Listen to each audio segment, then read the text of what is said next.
শাশুড়ি মাকে ফোন করা যাক। অনেকদিন তো হলো, বউ কবে আসবে জানা দরকার। হ্যালো, শাশুড়ি মা। আচ্ছা বলুন তো, আপনি আপনার মেয়েকে বিয়ে দিয়েছেন বাড়িতে রাখার জন্য না সংসার করার জন্য? হ্যাঁ, কবে আসবে আপনার মেয়ে? আমাদের তো অসুবিধা হচ্ছে নাকি? দেখি জামাই ফোন করছে।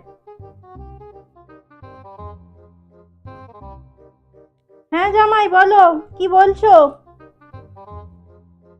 না না, আমার মেয়ে আর তোমার সাথে সংসার করবে না। ও বলেছে আমার কাছেই থাকবে। ও তোমার সাথে ঘর করতে চায় না। কেন বারবার বিরক্ত করছো আমাকে ফোন করে? খবরদার একদম আমাকে ফোন করবে না। ও আর একদম যাবে না, আমার মেয়ে একদম যাবে না। ও তোমার সাথে থাকতে চায় না। আর আমাকে একবারের জন্য ফোন করবে না। রাখলাম আমি। আচ্ছা, বেশ ভালো। আমি তো এই কথাটা শোনার জন্যই এতদিন অপেক্ষা করছিলাম। ভালো হয়েছে। ওফ, কি মজা! আপদ বিদায় হয়েছে, খুব মজা।